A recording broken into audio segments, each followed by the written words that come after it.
And welcome to Final Score, your guide to everything happening in UAE football. This week, it's match week 22 of the ADNOC Pro League. We're going to have every goal and every talking point, and there is a lot of talking points as well. As we've been through the season, most of the weeks have always seemed pretty pivotal, but this one maybe has proven decisive, certainly maybe at the top of the table. We'll talk about it all, of course, in the studio here with my two guests as normal, the legend of UAE football, Ibrahim Diaki, and the walking encyclopedia of the game here in the UAE, Pedro Correa. Welcome, gentlemen, as always. Ibrahim, just get your thoughts on week 22. Am I overstating it to say that this was a massively important week? No, not at all. It was one of the most intense week with the game of the year, I will call, of the season, with Al Ain and Shabab Al Ahli. So, and a couple of victories that was very surprising to me, and especially I would say the courage that Dibba used to play against Al Jazira. So we have plenty of things to talk about. Lots to talk about, Pedro. Yeah, and while it's not decided at the top or the bottom, it's perhaps a little bit clearer. It's a very important step for Al Ain, no doubts on that. Also, good things or important things happen, better said, in the bottom of the table. Dhafra's home defeat against Al Nassr might got them in bigger trouble, now with the new coach, Alan Horvat. And only Al Nassr kept a clean sheet in this round, so lots of goals to talk about. Lots of goals to talk about and the ramifications of those goals as well. Let's start, though, with Pedro's favourite section, the stats and the numbers. At this point in the season, week 22, only a few games to go left, but some things just don't seem to change. Laba is our top scorer for the season. He's got another one this week, and Dusan Tadic from Al Wahda is still the top assister of the week. 2.75 goals per game. That's remained fairly steady the last few weeks. 78 clean sheets, as Pedro says, only one of those happened this week. 424 goals, a lot of them very spectacular. These are the games that we're going to look at tonight, though. Al Wahda drawing 2-2 with Kalba after leading by 2 goals. Banias getting a valuable point at home against Sharjah. Al Ain against Shabab Al Ahli, as Ibrahim said, the biggest game of the year in the league, and what a cracker it was as well. Certainly lived up to the hype, but it went Al Ain's way. Al Dhafra losing at home to Al Nassr, just 1 goal there. That could be critical for Al Dhafra. Dibba battled and battled in a thriller with Al Jazira, but it's Al Jazira that got the points. Al Wasl won away at Ajman, and Korfakan and Al Batay also got probably valuable points in their 1-1 draw as well. This is how the table now looks then, and it is a little bit of a gap at the top, which we haven't seen for months and months and months. Al Ain and Shabab Al Ahli have been separated by a point for most of 2026. Not so now, though. 4 points ahead, Al Ain. It has to be one hand on the trophy. Shabab Al Ahli now need Al Ain to slip up in their last 4 games. Al Jazira cementing their 3rd place. Al Wasl are now up to 4th. Al Wahda have slipped down. They thought they were going to take 3rd when they were 2 goals ahead, but they ended up with a draw, so they slipped down to 5th. Al Nassr with a good win, and Sharjah now in the top of the table. Haven't seen that for a little while. Down the bottom, it's Ajman, Korfakan, Kalba, Banias, Al Batay, Al Dhafra, Dibba. But look at the points. Look at the right-hand column. Look how close it is. None of those teams are safe, not mathematically or realistically either. Okay, before we get into the nitty-gritty of all of those games and all of those goals, here's a bit more about match week 22.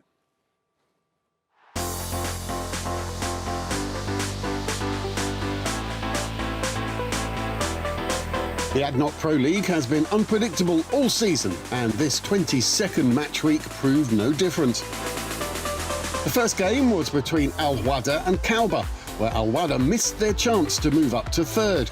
Christian Benteke opened the scoring with his 2nd in as many games, and then Omar Kribin doubled Al Wahda's lead on 19 minutes. But they had to settle for a point after 2 goals in 2 minutes from René Rivas. Banias took another small step towards survival after getting a point at home against Sharjah.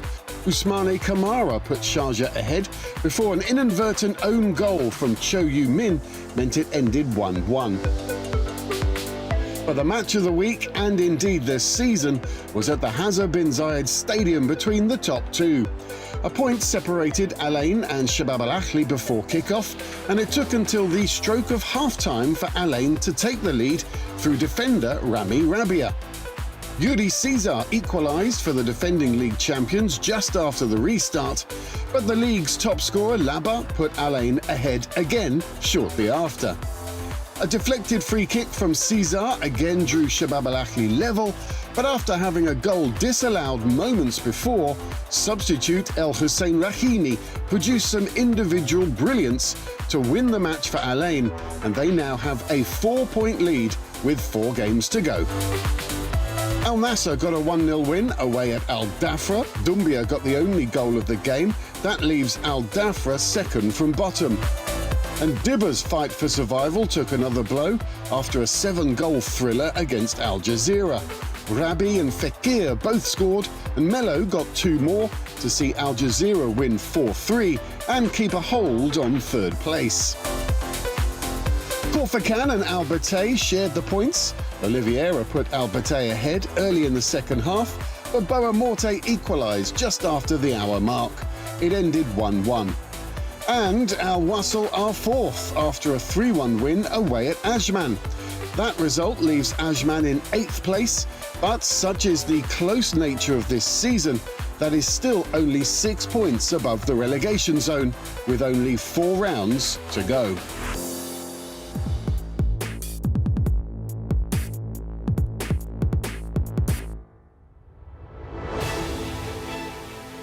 So lots to talk about, lots of big moments as well. But let's start with the big game of the week and the year. Al Ain against Shabab Al Ahli. This was our match of the week, of course it was. We know lots of you were watching it as well, and it lived up to expectations, more than lived up to expectations. What a night it was in front of a capacity crowd at the Hazza bin Zayed Stadium. But it did go Al Ain's way.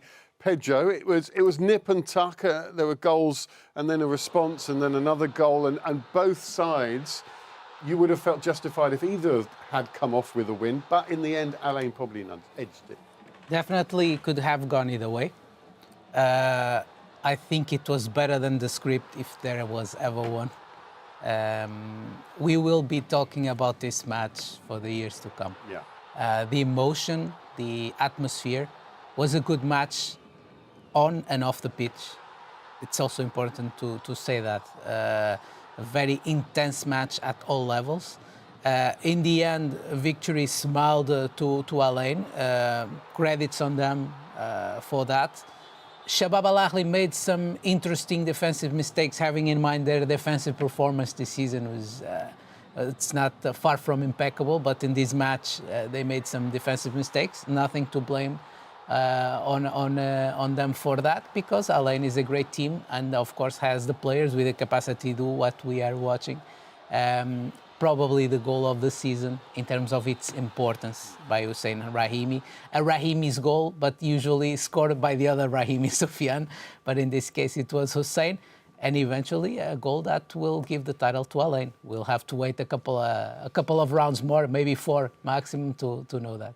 Yeah, Ibrahim, as Pedro says, you know, the Rahimi goal was the big moment, and, you know, all calling for a statue for him to be built outside the Hazza bin Zayed Stadium. Also, Khalid Issa in goal for Al Ain was just as important as what was going on down the other end. Had Khalid Issa not pulled off some remarkable saves, he's our player of the week for that very reason. And he's done this many, many times in his career, isn't he? When there is the big occasion and the big moment, he is that player that does step up. Yeah, definitely. The goal of, I will start with the goal of Hussein Rahimi. It restains the history of, or the memories of Al Ain Football Club. Coming to Khalid Issa, is the goalkeeper that I've played with him. I know the strength that he has. Very good goalkeeper. The calmness and the intelligence and the agility that he has is helping him to always save a lot of actions. And first, on top of that, he's a great person. And he completely changed the game there, because the save that he did, especially on the shot of Bala, very quick reaction, and it's unbelievable to see the way he took the ball, because that goal could have changed the game if Bala scored. But of course, when you're having Khaled Issa in great form, it's always good for Alain. And for Alain, what's good for them as well is their manager, obviously, Vladimir Ivic, who signed a new contract, I think, just like 10 days ago. So I wonder if that encouraged him even more. But he's been exceptional this season. Obviously, the record speaks for itself. No defeats. You know, they're in the final of all the cup competitions. They might win the league. They could be invincible as well in the league. He hasn't put a foot wrong this season. I think in the end of the day, when you look back in hindsight of what is happening to Alain this season, probably the best part of it was Vladimir Ivic being signed last season. So he had like a 6-month period of adaptation to the club, to understand where the team needed to be improved, defensive line, clearly, and that paid off. A different number of perspectives came into play, and I think those 6 months that also led to the participation in the FIFA Club World Cup were very important to set the foundations for what we are seeing this season. It's a very good season for Alain, not only in the league, but also in terms of the cup competitions. And I think it's a good move by the club to renew the contract with the coach. As we stand with this current squad, again, there's always room for improvement, and for sure Alain will be looking into that. But it's a spectacular season. I was not expecting Alain to do this well for a reason I mentioned before. The participation in the FIFA Club World Cup came in a period basically linking up with the current season, so barely no vacation period for Alain. And I thought that would have some kind of an expense in terms of not only just physical weight into the Alain season, but also psychological. No, it did not happen that way. In the end, it was good, and Alain is doing great. And I think they will continue to be a great competitor, according to the history of the club, as they are doing now. And it's not just Vladimir Ivic. Obviously, they have a raft of extraordinary players as well this season. One of them is Kaku. And right after the final whistle at the Hazard bin Zayed Stadium, our very own Amy Gillingham caught up with him. Yeah, I think we are very close. We are so happy for this moment. You know, with the Servet, we work a lot this 8-9 months, and we are close to take the league, you know, but we need to stay focused for the last 4 games. Individually, we saw how intense it was for you at times, especially against the likes of Bala. How was that for you on the pitch? Yeah, I speak with him, you know, we have a good connection. I tell him, today I need to kill you, you know. He's the best player, I think, in the league, the best winger. He deserved this good moment, but today I think he created a lot of chance, but I think Alain deserved these 3 points. And you're saying that Alain deserved the 3 points. So what do you feel the difference was between you and Shabab Al Ahli tonight? Yeah, I think the intensity, we have more attitude. I think in the first half we have a lot of chance, but we mistaken these 2 goals. But we come back for the victory, and I am so happy for the fans. You can see the smile on his face, can't you? Every player in Alain knows how significant that result was. Great stuff, Amy Gillingham, catching up with Kaku there. We must talk about Shabab Al Ahli, though, because as we've been saying, you know, this wasn't a clear win by Alain. This could have gone either way. Shabab Al Ahli were excellent on the night as well. They'll feel aggrieved that they didn't come away with anything. And in particular, we were talking about their midfield a lot during the game. We were talking about how they were knocking the ball around midfield. We've got a couple of examples as well. Ibrahim, you were talking about this on the night. What is it that it didn't quite work for them because they didn't get the win or the draw? But what is it that Shabab Al Ahli do so well in midfield? First of all, tactically, I think Coach Ivic did a great job. You can see the way the occupation of the space of Alain, first of all, and now it's good that Shabab Al Ahli was playing wide, try to find space, but the way as I mentioned before, Palacios, Kaku, and Traore they did an excellent job in the midfield. They're trying to close down as much as possible the midfield. So Shabab Al Ahli was trying to use the wings to try to find solution, but it was very difficult. That's why one of the reasons we couldn't see Sardar touching a lot of balls. Even in the first half, we didn't see also from Yuri Cesar touching a lot of balls. So it made it difficult for Shabab Al Ahli. And Kartebia is the playmaker of Shabab Al Ahli. He's the brain. He's the one who received the ball and can try to feed the offensive line. But in that game, we couldn't see Kartebia at all. This is tactically, that's the job that has been done by Coach Ivic. And we don't think Paulo Sousa tactically got much wrong on the night. They just came up against Alain. It was mostly Coach Vladimir Ivic got it right. Yeah. Alain blocking the middle so well made it very hard for Shabab Al Ahli. Because Shabab Al Ahli likes those 1-2 connections in the middle, quick positional rotation, likes for the opponent to be dragged because of the mobility of their frontline players. Sometimes they manage to drag the defenders out of their position and then they find the gaps to hurt them. Mm-hmm. This did not happen, mostly in the first half. Then in the second half, the game took a slight different direction. But in the first half, Alain blocked so well the middle that was very hard for Shabab Al Ahli to break into. And as we see the goal from Yuri Cesar, the first goal for Shabab Al Ahli, right after the break, is a moment where Guilherme Bala, in this case, a very dangerous player from Shabab Al Ahli, gets isolated on a 1v1 situation with Niang. And he manages to somehow beat him and take the cross. And this in the first half did not happen as much because Shabab Al Ahli had to stretch to try to progress on the pitch. And this is not something that they usually are very comfortable with. They like to get it narrow, close to the box. And those quick 1-2 connections with these Brazilian players, so technically skilled, they have the quality to do that. But against a very well-organized defensive block of Alain, not just the defense. I totally agree with Ibrahim. The midfield was impeccable in those efforts.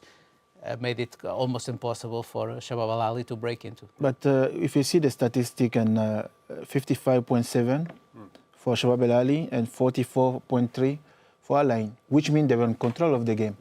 They had more ball possession, and it's not easy to have that in Alain. So this shows how they did a great performance, but I think the efficiency of Alain and was really great. The 3 goals, if you see how they scored, it was perfect. And I think, as I will come back to again what Pedro was saying, Coach Ivic, what a job he did there. You can see the confidence in when the players are playing, and the fighting spirit is there. And even Laba, sometimes he had to make some sacrifice to try to drop back. I spoke already about it, but this is when the coach is giving you that confidence and he has character, he has personality, you can say to a player like Dibba, try to draw back defensively, and he's making the difference. Well, it's all very easy to get interviews with players and managers of teams that have just won, but it's a lot harder when they've just lost a big game. But our Amy Gillingham is not like any other. She managed to get a word with Paulo Sousa. Disappointed for the result, very happy for the moment to be a protagonist because, in my opinion, it was the best game ever for 2 seasons with me here. 3 teams really, really outstanding. Our opponents in their way to playing, looking to win, ourselves the same. We have the big chances, especially after the 2-2. We have 2 fantastic chances to win the match, but the goalkeeper, the opponent goalkeeper, he made 2 fantastic saves, and then third goal, it was outstanding goal. For that, congratulations for that. The referees, for me, they was unbelievable good for regarding and comparing all the foreigners that was here this season. For me, it was really fantastic. And then the fans, the number of the fans they coming here, the anthem of in the beginning, the energy it was on the game, something I never experienced. For that, I'm glad to experience this today. We cannot win all the time. Unfortunately, we don't win, but we could win and it was a fair result if we win. Fortunately, the key moments there was in their favor, not in us, and we need to keep proceed thinking and to be ourselves, thinking in the opponents. We have it in front of us. Mathematically, it's not done. For that, we need to be with the right mentality. Right mentality is to be ourselves with our identity, identify our opponents, strategically to be strong and win matches. This is what we need to be already in the next match.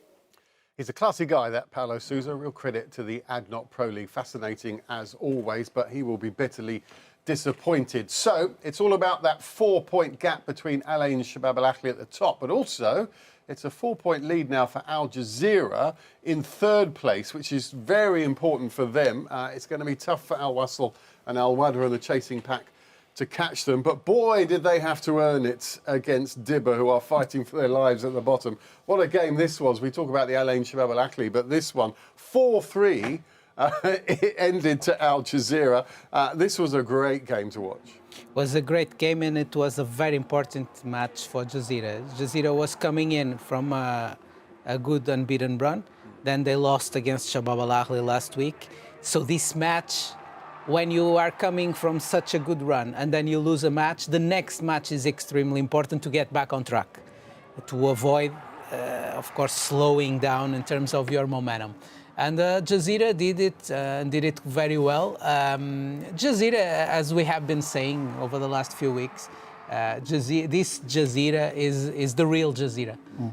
Is the Jazira that we are used to, and a word of respect that is not new, but it's very important. A word of respect for Dibba, for the courage, for the quality.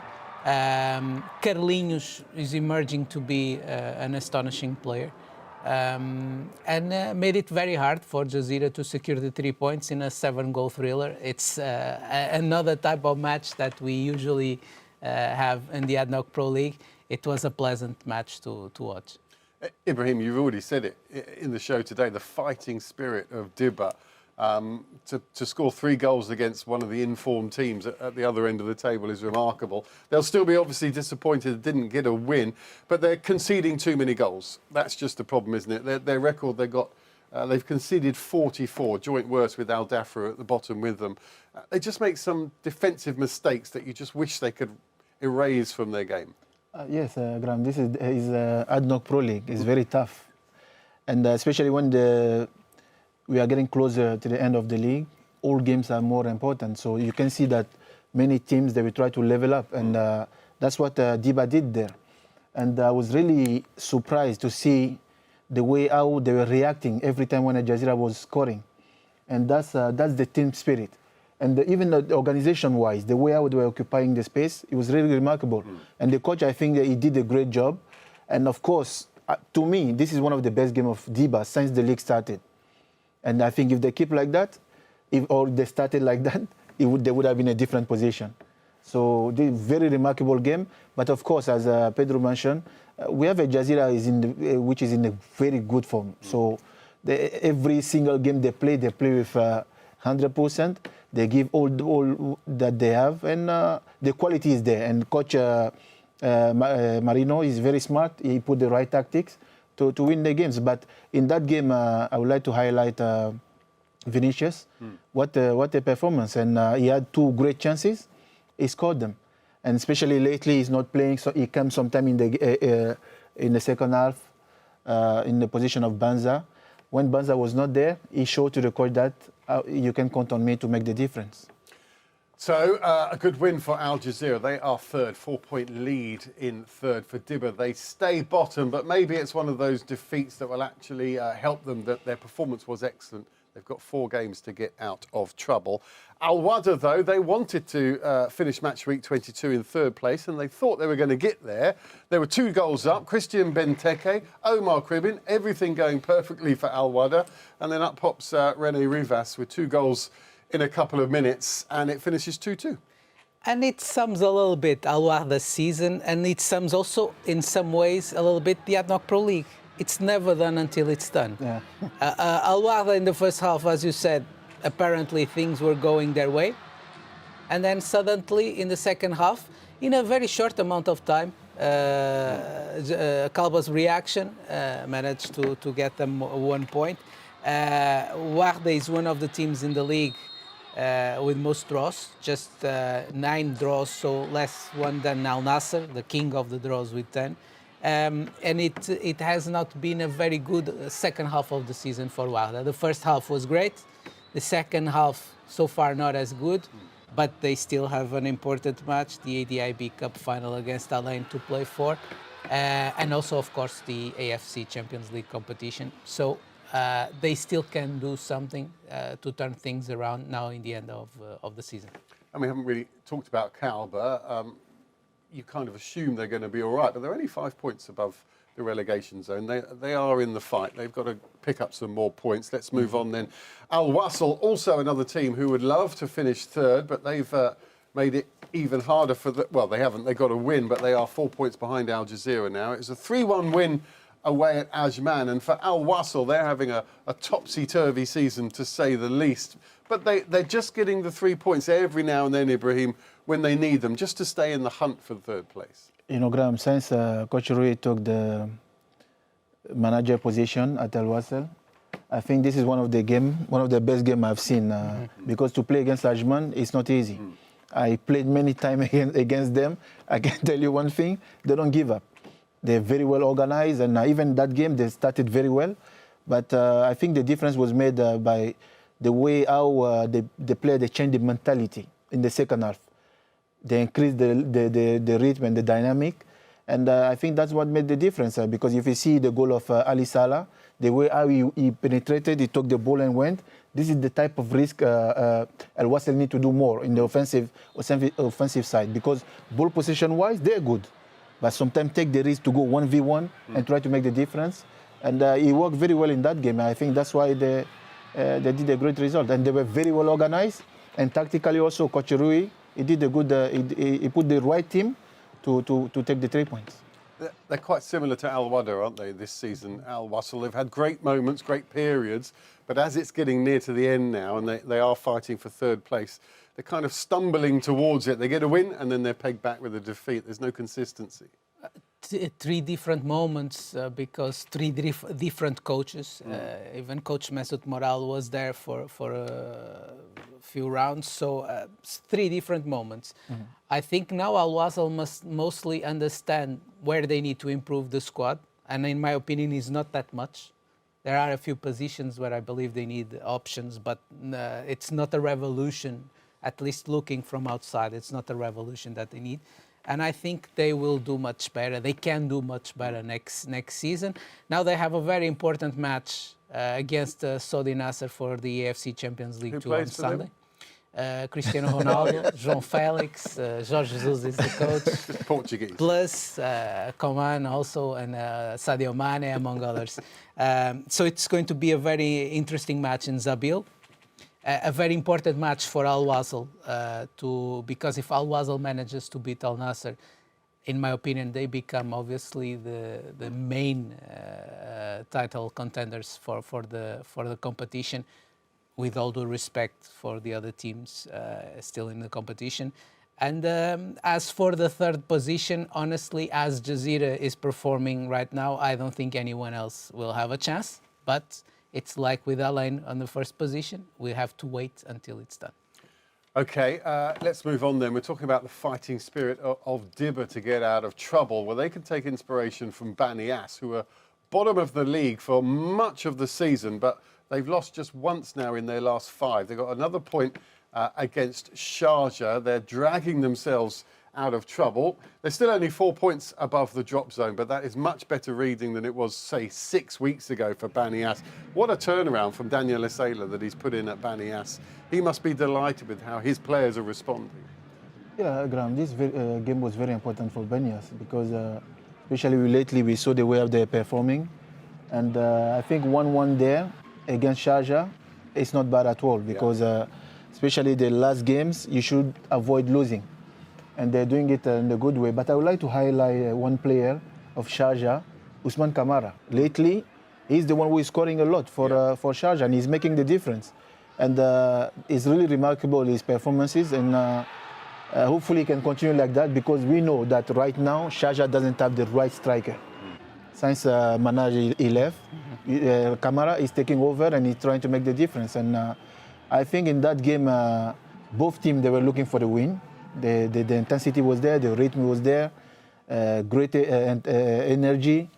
But I think 1-1 is very well deserved for both teams. Okay, so 1-1 for Banias and Sharjah. Al Dhafra are second from bottom, another defeat, fourth defeat in a row for them. Of all the teams at the bottom who are trying to get out of it, the signs aren't great for Al Dhafra the way they're performing at the moment. Al Nassr, though, got a good win. Al Nassr are funny, aren't they? They're not getting all the wins, but they're very hard to beat. They're getting a lot of draws. But this was good. This was a win. They are the kings of the draws with 10. This was a good win for Al Nassr. It was the first match in charge for Alan Horvat with Dhafra. I was there for commentary, a hard-fought match. Was not easy. Dhafra with some tactical change in terms of the role of El Khaloui. He's the left winger. Whenever Dhafra was off the ball, he was dropping to create a line of 5 in the back plus 5-4-1. So defensively, they operated in a slightly different way from the previous matches. That was visible throughout the match. In any case, not taking any credit to the Al Nassr's goal scored by Doumbia. Al Nassr brought in Doumbia, Mehdi Gaidi and Azar Khan in the second half, and that gave them a different dynamic approaching the offensive part of the game because they were mostly in control throughout the entire match. But with these changes, they were more offensive and mostly more assertive offensively. And Dhafra made there a defensive mistake. Dhafra also having problems with the absence of Ibrahim Ayesh, and also Karim had to start from the bench. So all these things coming into play made it hard for Dhafra to secure the 3 points, and now, of course, they are in trouble. Also in trouble is Al Battay, but they got a point against Corsican. Technically still in trouble as well, Corsican. But I'm interested, when you're down the bottom and you're fighting for survival, is a 1 point, is it frustrating, or do you just look at that as, well, at least we didn't lose the game, at least we got something out of it? First of all, this was one of the most interesting games Yeah. in the season, because the way how they were playing both sides, the intensity from the beginning of the game till the end, you could see that pressure and the will that both teams they were showing to get the 3 point. It was really remarkable, and I really enjoyed that game from the beginning till the end. You never know at any moment the difference could have been made. And that goal of Ayton, what a cross from Ingesa, and the execution, the finishing is perfect. And both they're in survival, I mean more Bataya, but both they're trying to look as much as possible win they can get to drop down. So 1-1 again, it's not a bad. In this period, it's very important not to lose. Yeah. So it was a very great game. The intensity was there, and the fighting spirit was there. It was really beautiful to watch. For a team that's struggling at the bottom, they're doing okay. Four games unbeaten, 3 draws in a row. Great credit to the way Bataya is fighting to avoid the relegation. Yeah. Great credit. They have not changed the coach. They are keeping Farhad Majidi in charge.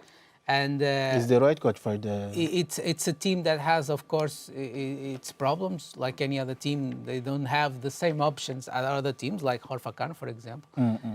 But they fight so hard, they still manage to be alive, and who knows, to avoid the relegation. Yes, very unclear. It's going to go right down to the last game of the season, who does get relegated. Let's look at our team of the week. Ibrahim, you've already mentioned Melo for his performance. Rahimi's extraordinary goal. Yuri Caesar scored twice and still comes out on the losing side. Rami Rabia, he hasn't been on the list before, but he got a big goal in a big game, and Khalid Issa there rightfully. Koulibaly had another good week. René Rivas getting a couple of goals. There's a couple of names there that we haven't seen before. It's nice to see a few new faces. They all deserve to be there, honestly.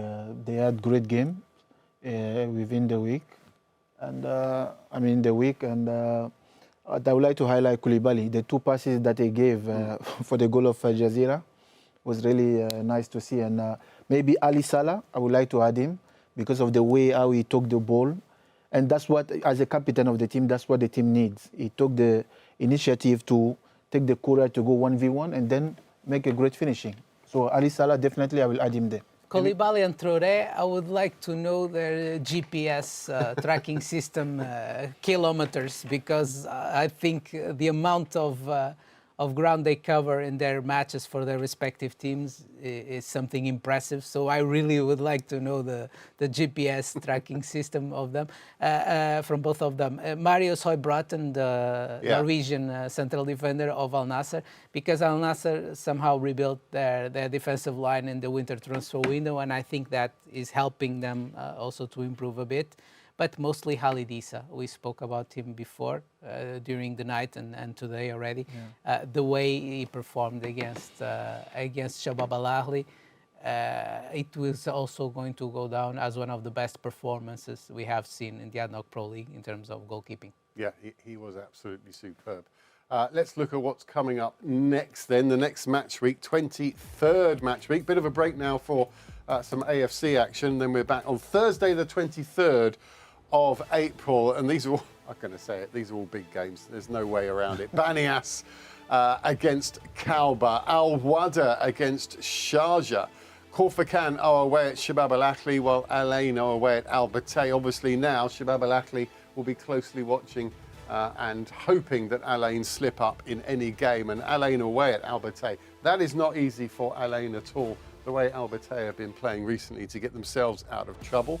Then on Friday the 24th, Al Dafra at home against Ajman. Al Dafra fighting for survival. Dibba are just below them. They're fighting for survival, whilst Al Wasl are still hoping they can finish third. Al Jazira are third. They'd pretty much cement that if they can get a win away at Al Nassr.